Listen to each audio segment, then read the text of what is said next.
Hey everybody out there, Chris and Mike here, and welcome back to another Dark Avenger Comic Book review going through the Big Two. Yep.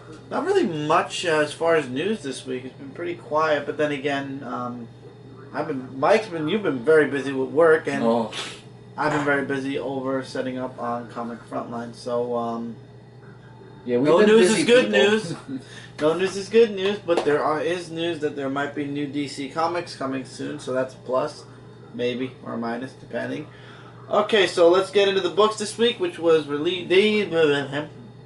Let's try it I again. love doing that. Let's try it again.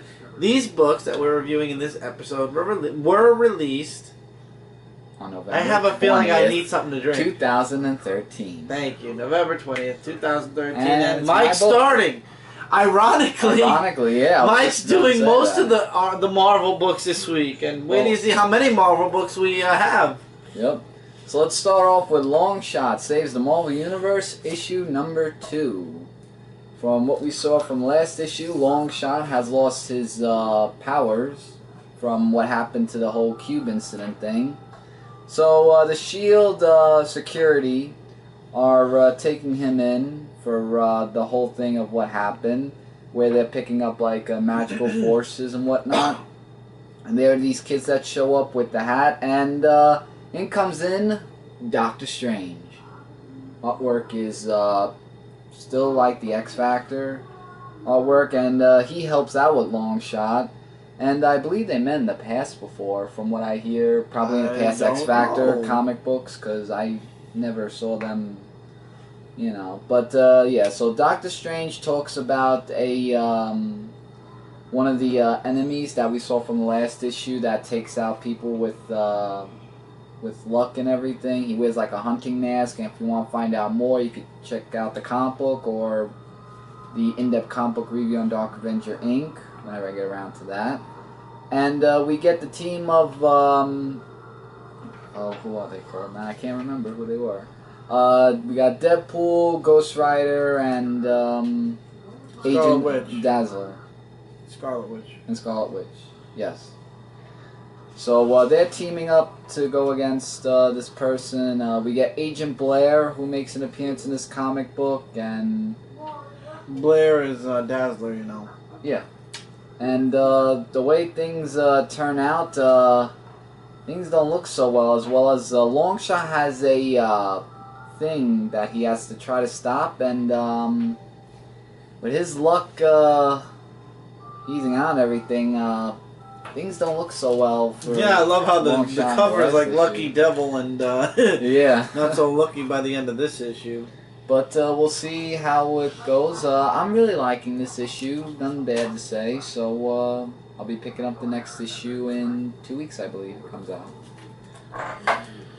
4 more issues to go, but for right now, Daredevil, The Man Without Fear, issue number 33, concluding the part where Daredevil is in a place that doesn't exist in Kentucky. Really? Which is kind of funny. Yeah, Brent says that place doesn't exist. So for those of you that are wondering, yeah, the place doesn't exist. At all. So don't worry. Daredevil meets Jack Russell, and he explains about the book that Daredevil is in search for, which is the Darkhold.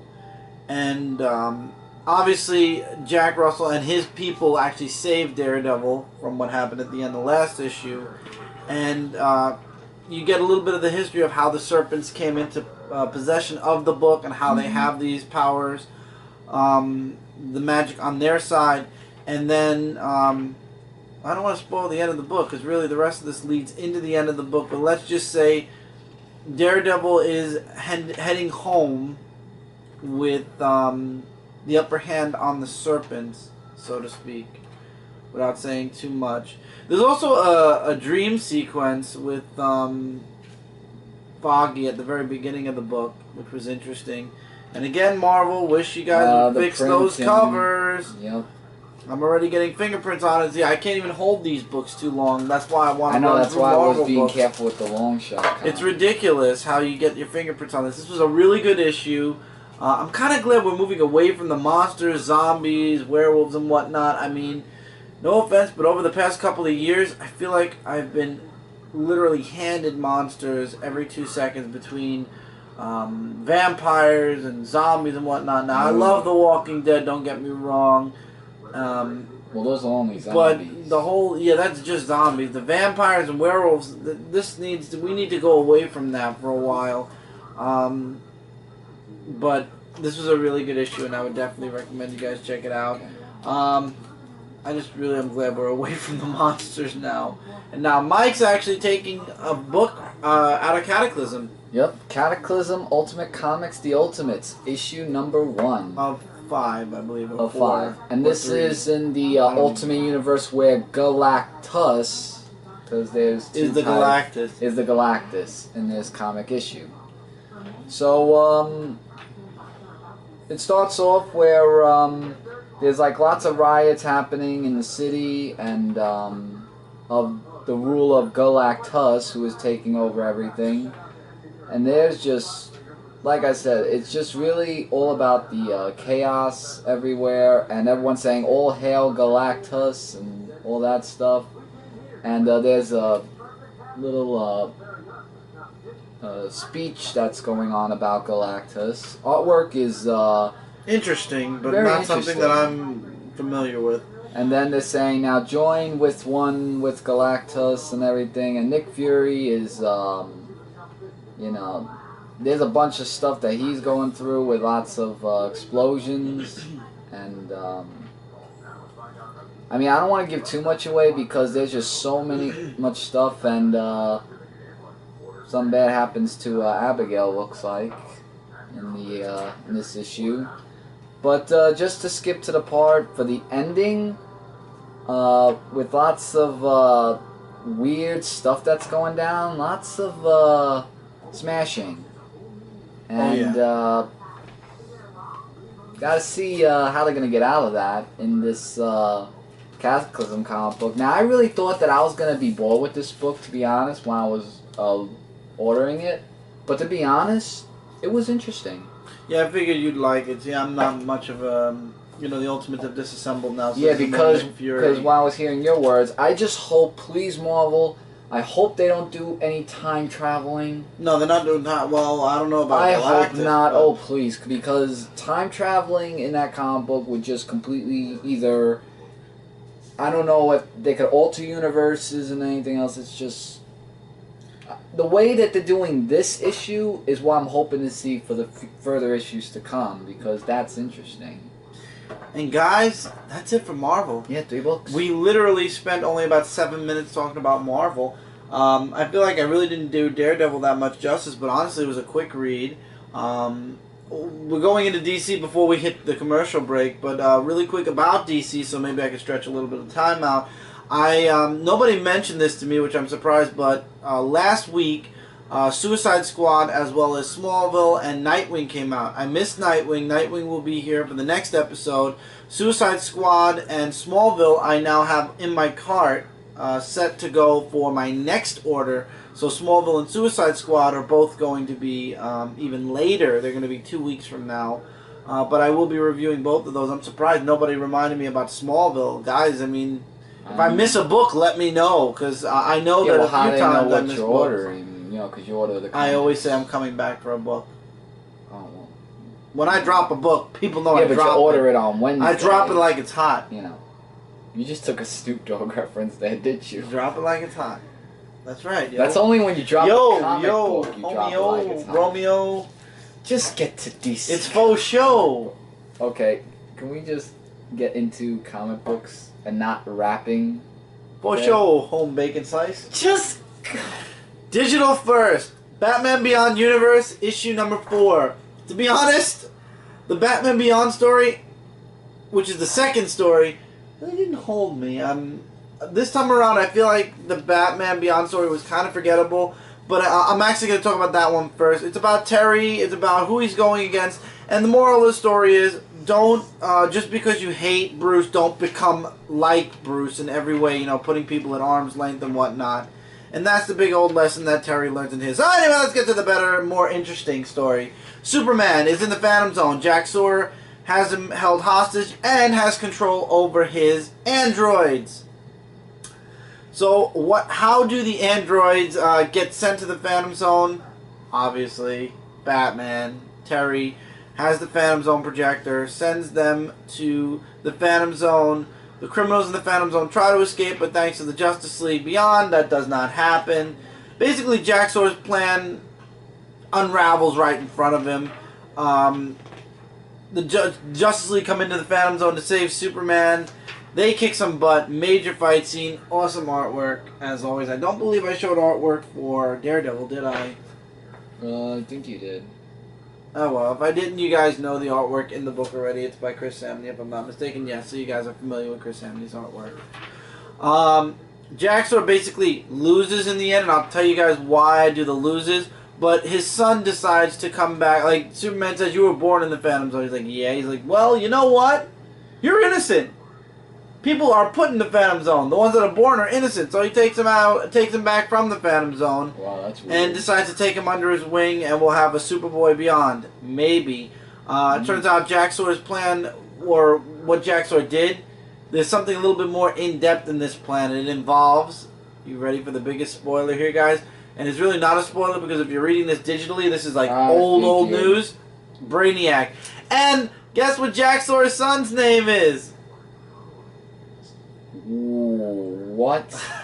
You want a bigger spoiler? If not, fast forward a couple of seconds into the review. I'm only going to say it once. Jax-Sor's son's name is Zod. And everybody's like, well, nice to meet you. Everybody's smiling, except for Batman, Barda, and Superman, who are familiar with that name. Well, gee, it's been like... And Mr. Miracle, apparently. Yeah. So some smiles and some not so smiles. I like the next issue. So I'm liking with Superman. I don't even know why they're bothering with Batman Beyond Universe. Change it to Superman Beyond. If you want to continue Batman Beyond, let that be the secondary story. It just seems like, I mean, look at the cover, guys.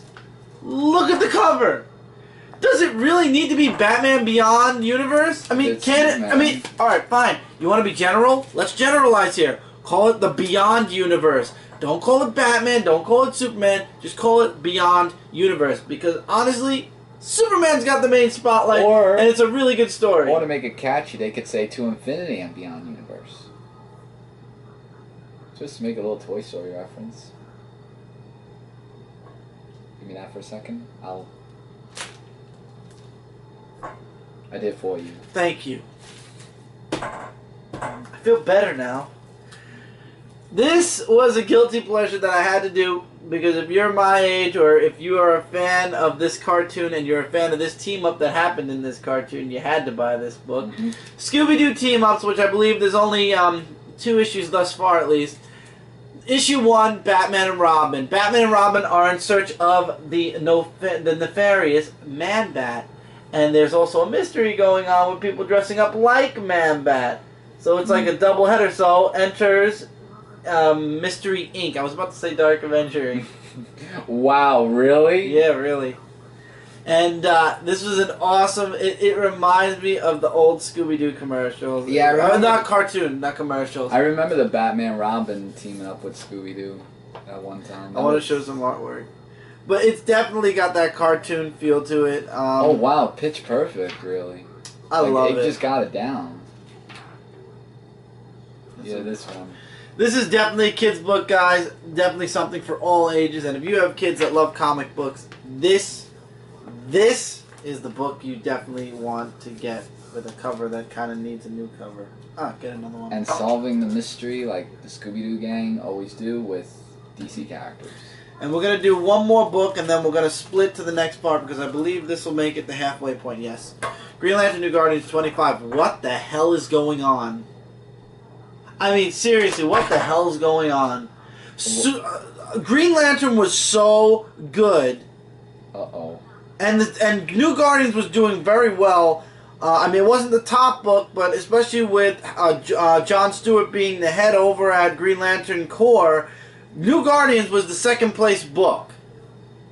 New Guardians has gone to third place, by the way, if you haven't noticed, in my ranking of the 3 Green Lantern books. What the hell is going on? Okay, so everybody believes Kyle's dead. Okay, the universe doesn't have, the universe isn't going to know, right? Wrong. Not even in one page, Carol finds out Kyle's alive. Why? Kyle reaches out to her. Oh, I'm sorry, not Kyle, the Guardians, because Kyle asked the Guardians to reach out for her. So basically, what we were saying in Green Lantern, where, Carol loves Kyle, but apparently now she's not going to know he's alive anymore. Yeah, that's written off in one frickin' page. So Carol's going to be following Kyle through his adventures as the new Guardian now. In a spiritual, telekinetic way? And apparently they're on this utopia world. Yeah, it's called Exuras. And let me give you the lowdown on this and skip all this down. It's a beautiful utopia. It's amazing. The world, everybody's so happy. How did they find peace, prosperity, and all this, cure the have bacteria in the air that keeps everything clean? How does it happen? It's too good to be true. Usually things build up, or the Guardians want Kyle to find out how this is possible because it wasn't possible a couple of years ago. So, you think it builds up, you think they'll find something, they find out what the cause is at the end of the issue. Nope. Right at the middle of the issue, it turns out, and honestly, this was a mind-effing issue for a bit, but it turns out they have the ability to time travel and change events in history. Oh, no, not DC now. No, don't worry. It doesn't involve their time, the characters time traveling. So basically, the people on the planet, when they're met with a split situation, like where it could go good or bad, they manipulate time they change the time in a different universe, and they have the basically their luck is they change luck with another universe. So whereas let's say a scientist fails to create something and dies, they go back in time through their little mirror thing, which is this thing over here. Oh, a mirror they use. And they change it so that they have the good luck and the other universe has the bad luck. That's the price. And what they do is they show the teenagers this, and this is what they do to other universes. Basically screw them over, because basically they take all the good from one universe and put it in theirs and give them the shit. So they just keep reaching out to different worlds, stealing the best moments. So basically it just happens in chaos if they keep switching. Right. They're basically stealing their good luck. And then who didn't see this coming in the last page? Well, Payback's a bitch, because apparently they've been stealing other universes' futures, so now they want it back. To be continued. Please tell me you're dropping it. No, I'm not. Why? Why? Because I need to know what's going on in all the green... I need to know what's going to happen next. But if they're going to keep doing this, then I'm going to drop it.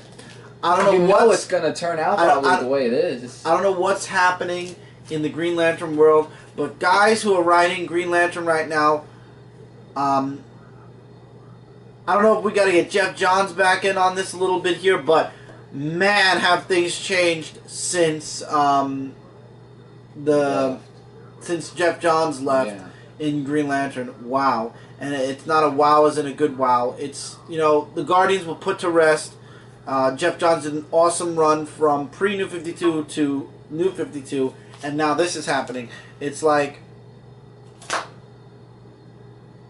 what I just read. And it says Lost in Space. Kyle isn't lost in space at all. I don't know. I felt like the advertisement and what Kyle was going to be going through was a lot different than what I read in this issue. I have hope for the future, but man, oh man, man. It's like I don't even care what happens next, because these people kind of asked for it, and you kind of saw it coming. So now it's going to be interesting to see how Kyle deals with it. That's the only thing that's making me even come back for the next issue. But I'm saying it right here and now on my reviews. If Green Lantern New Guardians at least is going down this route, I'll drop it, and then when there's a crossover event, it might. Yeah, and when there's a crossover event, then I'll pick up New Guardians again. But I don't see any saving grace for this story arc, at least. So I'm gonna ride it through. If not the next story arc, the next part of this story does the same thing, that's it, man. That's it. Then now you could drop it like it's hot. Oh yeah. I'm sorry, but I don't even know what the heck they're doing in New Guardians anymore. Green Lantern is still okay, so that's still got the first place spot. Green Lantern Corps moved to second place for now. Let's see what's going to happen in Green Lantern Corps when we get out of Zero Year, because Green Lantern Corps was in a Zero Year book this month. So we'll see what happens in Green Lantern Corps next month. Red Lanterns is spectacular. Larfleeze, it's all in your taste on whether you like the character and his thing. Book. But but New Guardians is definitely way down there in last place. So I'm being honest, guys. They say there's not going to be any crossovers for a while. I might actually drop New Guardians if this is the way it's going, and just get Red Lanterns, Corps, Green Lantern, and Larfleeze, and then see where things are going to go. For those Green Lantern titles. We'll see if those stick around. We are officially halfway through the book, so guys, we're going to take our commercial break.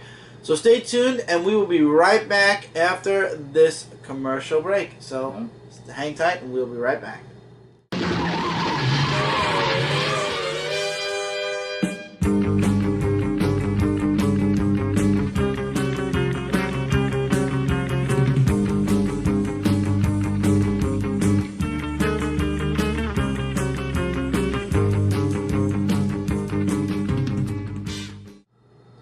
Hey everybody, and welcome back to this week's comic book review. And next book is actually, ironically, Michael's.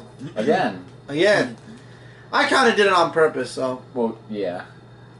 He-Man, The Masters of the Universe, issue number 8. From what we saw in the last issue of He-Man, probably being changed for... Oh, by the way, this is what lies within part 2, because we saw what happened in part 1. I can't like this artwork, man. Really? I like it. I really like the artwork. I think it's sketchy. It is sketchy, but I've grown used to it since last issue. So, you know, long story short, it's let me just see who it was. Hordak. Yeah, basically it's Adam the King, Tila, Stratos, and Loyal Battle Cat, who are the last survivors, and they're fighting in this war. Meanwhile, we get Moss Man, who makes an appearance in this issue. What? Sorry. Yes, I know. And he helps out with the war a little bit. And basically, they just have a long talk with each other about what the king wanted to do, which was to bring the sorceress back. And Moss Man, thinks, you know, that it's really a bad path for him to walk towards. And he said, that's crazy. But he just says he wants to do everything in his power to bring back the sorceress.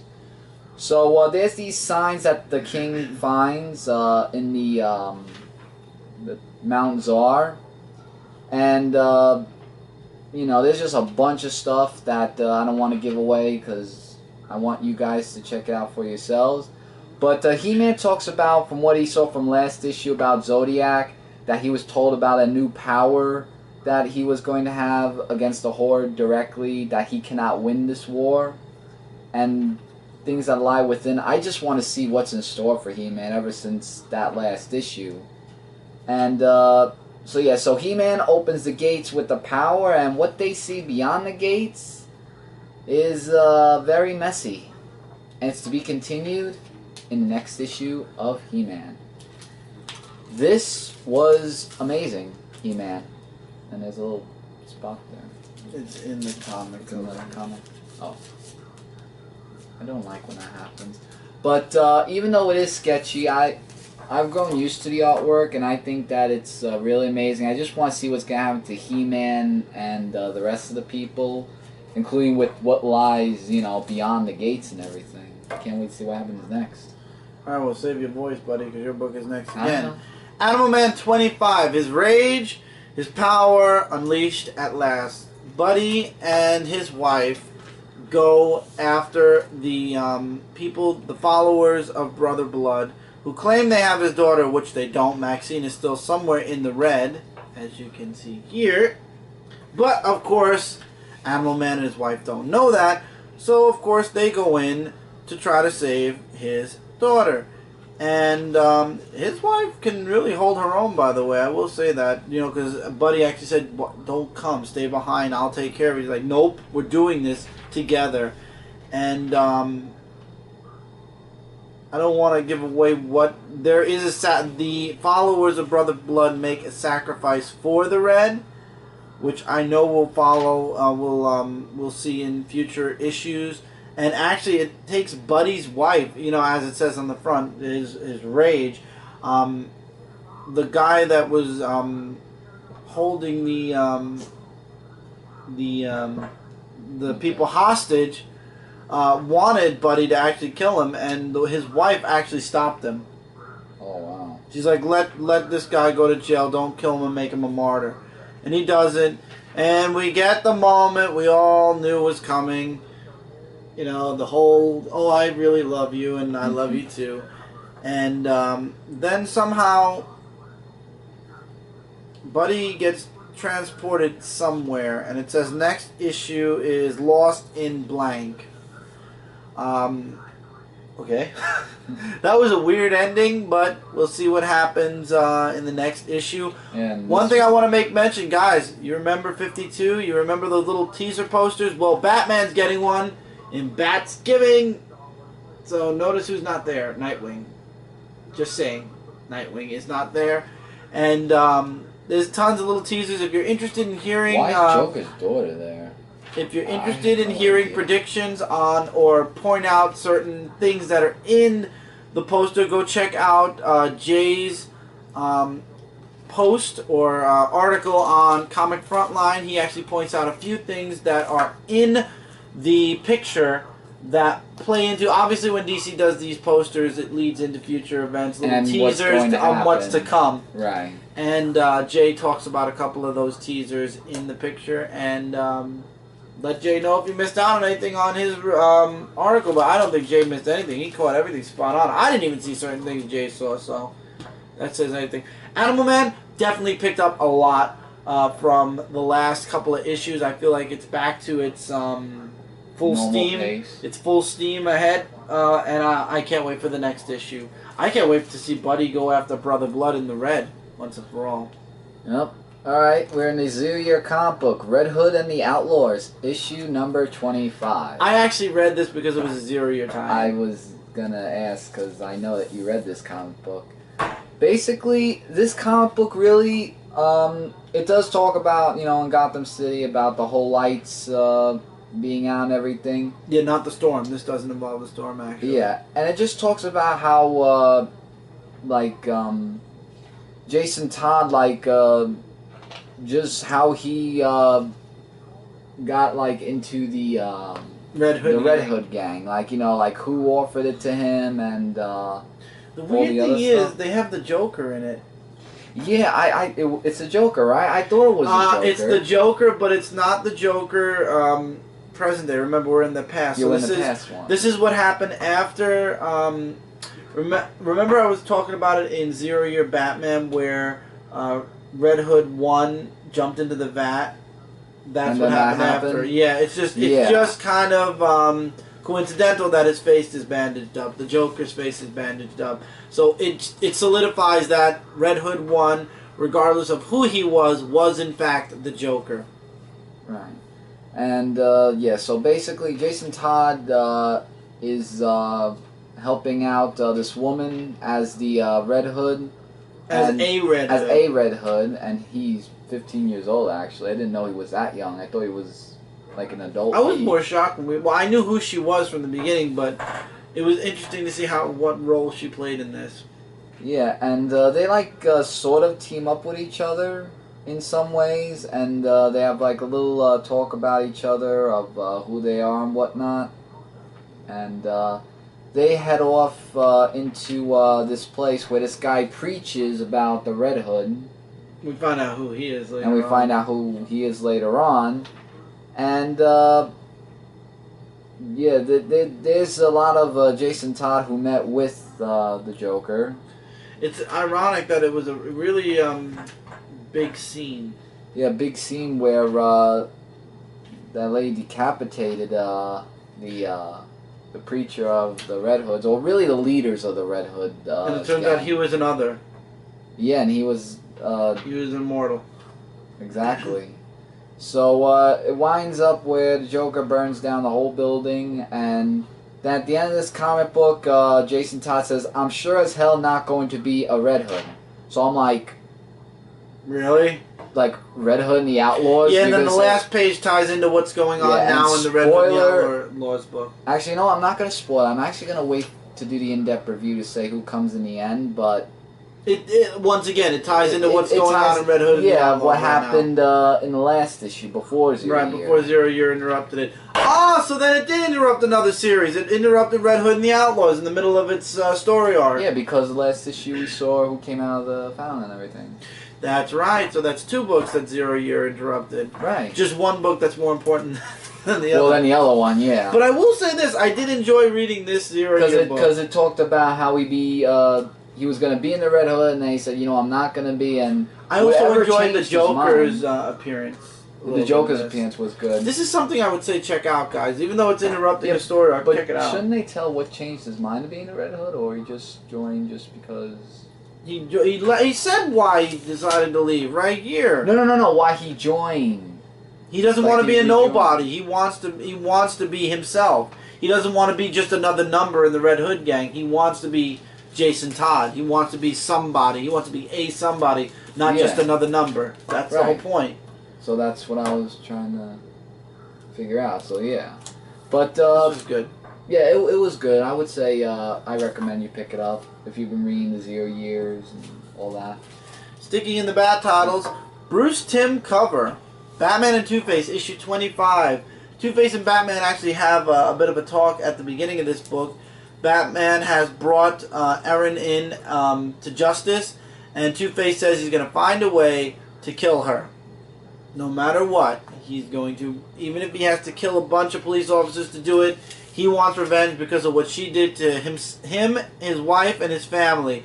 And we actually get another flashback a little bit further back before she turned Harvey Dent into Two-Face, and how she escaped the Batman after being captured way back in the past as well. And also we find out that Erin asked to talk with Bruce Wayne. Why? Because Bruce Wayne is the head of Batman Inc. and she wants protection. The only thing is, spoiler if you didn't read the end of Batman Inc., Batman Inc. isn't around anymore. And because Erin isn't cooperating with the police, his hands are tied. So he's like, nope. She tries to attack him, pissed off, tries to throw things in his face. It doesn't work. She gets thrown into jail, or Blackgate, to be more specific. Yeah. Two-Face puts a hit out on her. A bunch of people try to kill her. And, of course, somebody tries to save her, and it's Bruce Wayne in disguise. Who's he disguised as? Read the book. And I was kind of confused with the ending, but Bruce helps her escape from Blackgate, and then in the end she wakes up tied up in Wayne Manor. I think she's tied up at least. Maybe she's not. But she's in Wayne Manor, and you just see Bruce going, "Welcome to Wayne Manor," to be continued. This is an interesting story. I'm enjoying it. I didn't think I was going to enjoy it, but once again, I'm just treating this as a segue story. Quinn is actually playing a very interesting role in both the Batman titles and Forever Evil, actually. But I'm just biding my time waiting for the next story arc, because the next story arc is going to involve Ra's al Ghul, I think, and it's going to be big. And we'll find out when the March solicits come out. What? Yeah, because the Red and the Outlaws as well, Yep. And I enjoyed this issue, though. And I left out a bunch of dialogue on purpose. Definitely something to check out.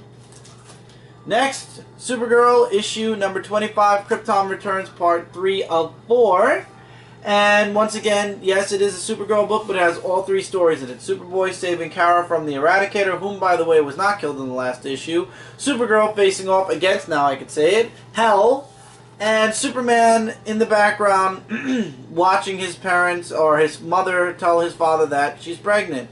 So, as I said, Superboy did not kill the Eradicator in the last issue. So Superboy makes a sacrifice. No, he doesn't die in this issue. We know he's going to die, but he doesn't die yet. He makes a sacrifice, and he sends the Eradicator, and this is how the Eradicator is going to be in present-day comics, basically the portal to send Superboy home, because the portal believes he killed the Eradicator, or the Oracle believes he's completed his mission, which he didn't. Instead of him going through the portal, though, he sends the Eradicator through the portal. So now the Eradicator is in present-day DCU. Hooray. Let's see where that goes. And on 2 timelines, we have Supergirl and Superboy fighting Hell. Except because now the conversions or the times are becoming closer, the 2 Hells are basically in sync with each other in both Superboy and Supergirl's timeline. And then in the Superman... oh no, it doesn't go back to Superman. Superman only has 1 part in this. On the Supergirl, part, because Supergirl killed the leader of the Khans, or the clones, she now controls the other... she's the leader of the clones, and she leads them up against Hell. To be concluded, basically. And then once again, you get the Batsgiving, and you get the exact same thing we've been getting right along, which is the Mad Magazine. I don't know why they're doing that. The book is still $2.99 though, so it's not like they're adding the price. Out there. I don't know why. Best part in this book was the Superman part, where when Lara tells Jor-El that she's pregnant, Superman's costume goes back to normal, and Superman's faced with somebody, but we don't know who it is, because it's to be continued, so we'll find out in the next issue who it is, but it's probably Hell, and it's probably Superman versus Hell, or maybe it's Jor-El. Who knows? We'll find out in the last part to Krypton Returns. And then we'll see the ramifications to all of that as the Superman books move forward. We all know where Supergirl's going, and I'm not too happy about that. But anyway, you're next. Forever Evil is the rest of this... oh, nope, 2 books for the rest of this show. Forever Evil, Trinity of Sin, Pandora, issue number 5. And this issue, like, it had, like, a great artwork. Like, it is, like, really amazing. Yeah, and I don't know why I didn't read this book. I forgot that the Forever Evil Blight doesn't happen until the next issue, but I gave it to you anyway. Yeah, and she just wants to find out about the portals that, the skull, the Pandora's key. box. Yeah, Pandora's box. Yeah. And she wants to know more about it, and I keep forgetting what his name is. The Outsider, I think his name was. Yeah. Yeah, the Outsider. That's Alfred from Alfred from Earth 3. Yeah, I know that, but I just want to know what his name was. So he's trying to tell her that the box has been destroyed, and you're out of time, and you're just too late for that. Meanwhile, we get Marcus, who comes into the picture, where he makes a transport device of some kind, and that's basically it. And there's like a missing piece that he has that he's working on, and Pandora is just all over the place, like so it looks like she's fighting the sins and yeah, like all the sins she's fighting, and it's just like an all-out war, and she goes into like a different place.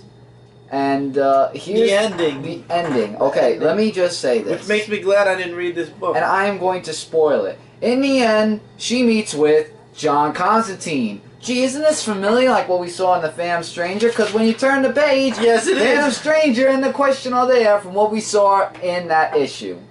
This is getting annoying. And here's what Constantine does say. I brought you here to help me kill evil.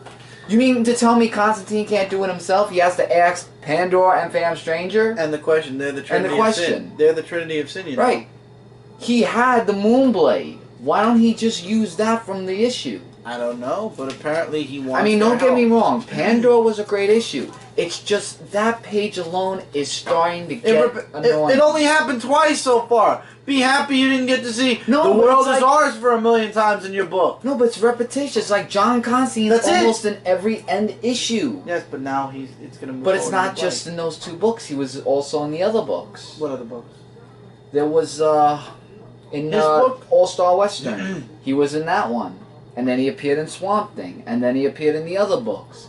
They Might as like well John make the year of Constantine. John He's- Constantine. John Constantine is the figurehead for the dark side of the Yeah, DC but universe. They should go less. We have 2 books left. And I read this one. Rogue's Rebellion issue 2. So, for those of you that didn't read Forever Evil 3, you didn't have to. You know why? They redid it in this Yep. book, and that's why some people may complain about that because they'll claim, hey, I read that in Forever Evil 3. Yes, you did, but you know what? For people who aren't reading Forever Evil and would only like to read Forever Evil Rogue's Rebellion, you get the whole story And it goes again, more in depth and it goes into it. more in depth on the Rogue side. So we get the exact same scene again with Deathstorm and Power Ring facing up against the Rogue. Power Ring has a temper problem. Like, my God. He's just, a coward, dude.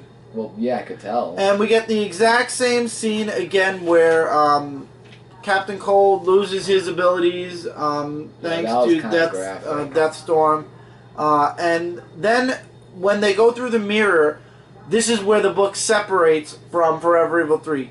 In Forever Evil number 3, we saw Captain Cold's side, and the Rogues were in a mirror. Now this time it's reversed. Now the Rogues are seeing Captain Cold through their mirrors or windows instead. And the Rogues are now in Metropolis. And guess what? There's a bounty on their head now that was just put on their head by the crime syndicate. We get an introduction to a character called the Archer, who's only in like one page. And then the rest of the book are the Rogues versus... Let me see if I can get a nice page of it. I guess not. We'll do this. You guessed it. The Parasite, because he's on the cover. And what do they do to escape the Parasite? Well, apparently Mirror Master's abilities, or when he enters the mirror with the rest of the Rogues, it's kind of... It's like a transport messed up right now. So when they jump, they kind of jump blindly at times. So what they decide to do... Captain Cold says, don't go back into the mirror world. Don't jump again because you won't know where you'll come out. Try to get back to Central City and protect Lisa some other way. But because of what's happening with the Parasite, they decide to take a chance. They do. And as the solicits say, for the next 2 months, they land in Gotham. So they fall short again of Central City. Artwork's great. I left out all the dialogue basically in this book. You just got to read it for yourself. Really like it. Parasite was an interesting character in this book. Can't wait to see him in the Superman books in the coming months. But you get the rogue side of what's going on their end now. And obviously Captain Cold is going to be with Lex Luthor now and Bizarro, as we saw in Forever Evil 3. So now this book is just going to follow the rest of the rogues as they try to find a way back to Central City to protect Lisa, who was part of the rogues up until the sacrifice she made in issue 1, I believe. Was it 1? Or was it the 0 issue? I think it was the 0. It was the 0 issue. In the 0 issue of the Rogues. Yeah. During the one-shot. Villains Month, yeah. Yeah, that was it. During the Villains Month one-shot. Really good. Best miniseries out of all 3, in my opinion. I mean, I don't read Argus, and I do read Arkham more. I like this a lot more. I love the Rogues. I'm reading, don't get me wrong, I'm reading all the miniseries except Argus, which you're reading, and Light, which you're reading. But out of the 2 I read, Rogues Rebellion is definitely my number 1. And now... A lot of people have been talking about this one. A lot of people were talking about this one, and we're going to talk about it because, surprising enough, they actually put the 0 issue out before the issue 1 this time. Harley Quinn, issue number 0. This was awesome. This is DC Comics' Deadpool. She breaks the 4th wall in every shape and form. So Harley is talking in the beginning of this book about her own comic book, and then these writers come in and, once again, the way to catch me is when you mention Brooklyn. And right here, she talks about one of the writers being a cowboy guy. He says, really? I'm the cowboy guy now? I'm from Brooklyn. And for the rest of the book, every other page is a different artist. We have Tony Den. It says it right on the cover. 17 artists for 17 pages. Wow. Well, some artists do more than one page, obviously. But you've got every page is a different artist, and they're going through different concepts with Harley about her book. Like, does she want to be this? Do they want maybe try a more 60s look? Jim Lee made a book. Charlie Adlard was part of one of the books. Adlard. Yep. And they just keep throwing different artists. They have the kids' books. Tiny Titans was in this. There was also Bruce Timm did a page in this. I'm waiting for the other one. Where's the other? I didn't like that page at all. Yeah, I was about to say, what the hell with that page? I forgot. Dwayne Cook did a page. And then it goes to the end of the book where we get the final artist and what to kind of expect in issues to come. It says Harley Quinn number 1, where we swear we'll stop breaking the 4th wall. I hope they don't. I really hope they don't, because I like that Harley was breaking the 4th wall in every twist and turn of the book. I don't know why, but I like that Harley was doing that. No wonder why this book of the week. Now I can see why. This was fun. This was 4th wall breaking. Great artwork. Every page is a different artist, and it's Harley just gearing up for her book. And what she's doing is she's talking with these writers throughout the whole book about who should do the art in her book. And I really like this a lot. That cool, really. Not something that I really can spoil because it says it right on the cover. Definitely something you guys. This is book of the week for me. Next to Rogue's Rebellion, also. Yeah, mine is Pandora. I would highly recommend you guys check out Harley Quinn issue 0 and gear up for issue 1 next month. It was worth the read in every shape and form. Loved it. Loved the issue. Can't wait for issue 1 next month. And with that, that's it for this week, guys. So I'll go behind the camera. Yep. So see you later. So I'm going to give you guys the briefy rundown, and then we will get you guys out of here. Alright. So, Harley Quinn issue 0, something to definitely check out. It's $2.99. So they didn't make it a $3.99 book. Check this book out. Worth the read. Rogue's Rebellion issue 2 of 6. Definitely something to check out. My favorite miniseries connected to Forever Evil. Forever Evil, Trinity of Sin Pandora, issue 5, going into Blight. Book of the week, just that last page was just... but it's a great issue to check out. Supergirl 25. Continuing with Krypton Returns. Can't wait for the last issue to see how this all plays out, how this all ends. An interesting read. Batman Two-Face, issue 25. I leave up to you guys. It was an interesting read again. Red Hood and the Outlaws, issue 25. I liked it. 0 year. It was a pretty good issue. I'd say check it out. Animal Man 25. A lot. It definitely picked up a lot, so I would definitely say check it out. He-Man and the Masters of the Universe, issue 8. That was a great issue. I can't wait to see what's in store for He-Man, though, with all the things that lie within everything else. Green Lantern New Guardians 25. If things don't pick up, this book is going to end up on my chop block because... What was this issue? Could somebody explain it to me? And what was the purpose of it? Scooby-Doo Team-Ups #1 with Batman and Robin. Guys, if you're a nostalgic fans of the cartoon series, or if you have kids that like Scooby-Doo and or Batman and Robin, or if you have kids that like to read comics, this is the book for them. Batman Beyond Universe, issue 4, awesome. They should just call this Beyond Universe, though, because Superman completely outshined Batman in this book, in my opinion. Ultimate Comics, or Cataclysm, Ultimate Comics, Ultimates, issue 1. Great way to start off a Cataclysm series, I would say. Can't wait to see what happens next. Daredevil 33, glad we're getting away from all the monsters and stuff and going back to New York to conclude the Serpent arc. And Longshot Saves the Marvel Universe, issue 2. As issue 1, great issue, and can't wait to see what issue 3 will be. And that's it for this week's Worth of Books. A short review and a short pile this week.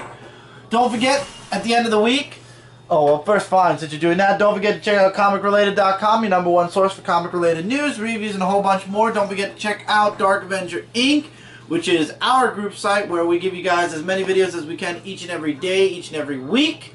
So this way you guys have something to come back to every time you check out the website. Don't forget to also check out comicfrontline.com. We now officially have a .com for Comic Frontline as well. So we have darkavengerinc.com, comicfrontline.com, and things have been looking really great on both ends.